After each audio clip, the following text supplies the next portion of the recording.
3, 2, 1, go! तो बेटा आज हम जानेंगे मेगास्पोरोजेनेसिस किसे कहते हैं। मेगास्पोर मदर सेल से मेगास्पोर बनने की जो फॉर्मेशन होने की प्रोसेस है उसे ही हम मेगास्पोरोजेनेसिस कहते हैं। मेगास्पोर मदर सेल जैसे कि हम जानते हैं ओव्यूल माइक्रोपिलर एंड में न्यूसेलस के डिफरेंशिएटेड होते हैं और मेगास्पोर मदर सेल फॉर्म करते हैं। Megaspore mother cell meiotically divide होते हैं और मेगास्पोर 4 मेगास्पोर की फॉर्मेशन करते हैं। इस प्रोसेस को ही हम मेगास्पोरोजेनेसिस कहते हैं। अब ये जो 4 मेगास्पोर फॉर्म हुए ना, इनमें से 3 डीजनरेट हो जाते हैं और एक ही मेगास्पोर बनता है जो कि हमारी फीमेल गैमेटोफाइट यानी एम्ब्रियो सैक की फॉर्मेशन करता है। इसे ही हम मेगास्पोरोजेनेसिस कहते हैं। मैं अगेन रिपीट करती हूँ, आपको एकदम इजी है, एकदम आसान है, समझते हुए करना है। मेगास्पोर मदर सेल से मेगास्पोर बनने की जो प्रोसेस है उसे ही हम मेगास्पोरोजेनेसिस कहते हैं। आज हम जानेंगे मेगास्पोरोजेनेसिस किसे कहते हैं। ये बहुत इजी है बेटा, आपको आराम से ध्यान से कॉन्सेप्ट वाइज क्लियर करते हुए पढ़ना है।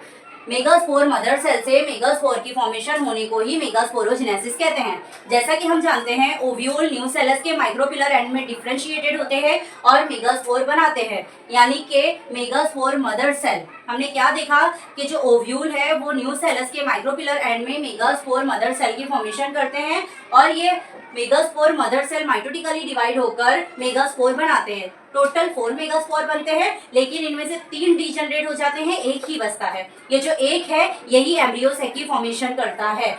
आपसे पूछा जाए मेगास्पोरोजेनेसिस क्या है तो आपको पता होना चाहिए मेगास्पोर मदर सेल यानी एमएमसी से मेगास्पोर की फॉर्मेशन होने का जो प्रोसेस है उसे ही मेगास्पोरोजेनेसिस कहते हैं। अब हम जानेंगे कि फीमेल गैमेटोफाइट क्या है और एम्ब्रियो सैक किस तरीके से बनती है। फीमेल गैमेटोफाइट का मतलब होता है embryo sac. Embryo sac plant में किस तरीके से फॉर्म होंगी आज हम वो जानेंगे, ठीक है। अब क्वेश्चन आता है मोनोस्पोरिक डेवलपमेंट किसे कहते हैं।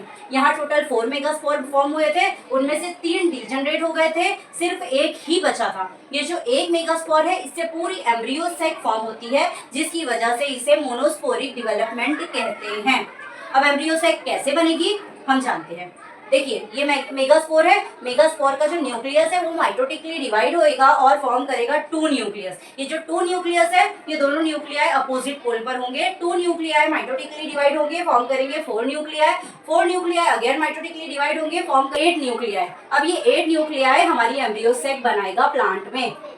8 न्यूक्लियाई में से 3 माइक्रोपिलर एंड में ऑर्गेनाइज होंगे और 3 चलाज़र रीजन पे ऑर्गेनाइज हो जाएंगे। 2 जो है वो सेंटर में चले जाएंगे। ये जो सेंटर का पार्ट होता है इसको सेंट्रल सेल कहते हैं और माइक्रोपिलर रीजन पर 2 सेल, उसके अपर साइड 1 सेल होगा। ये जो 2 सेल है इसे हम साइनर्जिड सेल कहते हैं। साइनर्जिड सेल के अंदर फिलीफॉर्म एपरेटस होते हैं जो कि पोलन ट्यूब को साइनर्जिड सेल के अंदर एंट्री प्रोवाइड करते हैं, वे दिखाते हैं। और ये जो साइनर्जिड सेल है इसके ऊपर एग सेल होगा। उसी तरीके से एंटीपोडल सेल का मतलब होगा चलाज़र रीजन में जो 3 सेल ऑर्गेनाइज हुए हैं उसे ही एंटीपोडल सेल कहते हैं। 2 सेल सेंट्रल में है उसे सेंट्रल सेल कहेंगे, 3 सेल चलाज़ा में है उसे एंटीपोडल सेल कहेंगे और 3 सेल माइक्रोपिलर में है उसे एग एपरेटस कहेंगे। 2 सेल का नाम साइनर्जिड सेल है, उसके ऊपर एक एग सेल है। साइनर्जिड सेल के अंदर फिलीफॉर्म एपरेटस होता है। यहाँ तुरंत न्यूक्लियर डिवीजन के बाद सेल वॉल की फॉर्मेशन नहीं होती है। पहले 1 से 2 सेल फॉर्म होंगे, 2 से 4, 4 से 8 और जैसे ही 8 न्यूक्लिएटेड सेल फॉर्म हुआ हमारा, 8 न्यूक्लिएटेड एम्ब्रियो सैक फॉर्म हुई, अब सेल वॉल की फॉर्मेशन होगी, सेल वॉल लेट डाउन होगी। इस तरीके से एम्ब्रियो सैक की फॉर्मेशन का पूरा प्रोसेस कंप्लीट होता है। एम्ब्रियो सैक की जो लास्ट स्टेज है यानी कि यहाँ पर टोटल 8 न्यूक्लियस ऑर्गेनाइज हो गए हैं। अब ये जो 8 न्यूक्लियस में ये जो सेंट्रल सेल है ना ये फ्यूज हो जाएंगे। ये होंगे तो 2 न्यूक्लियर लेकिन फॉर्म होकर 1 बनाएंगे, यानी कि टोटल 8 न्यूक्लिएटेड होगा, 7 सेल होगा। एक सेल के अंदर 2 न्यूक्लियस प्रेजेंट है, इसीलिए इसको 8 न्यूक्लिएटेड 7 सेल कहते हैं। इस तरह एम्ब्रियो सैक की फॉर्मेशन होती है जो कि मोनोस्पोरिक होगी और मेगास्पोर से फॉर्म होना शुरू होगी और 8 न्यूक्लिएटेड 7 सेल पे आके रुकेगी।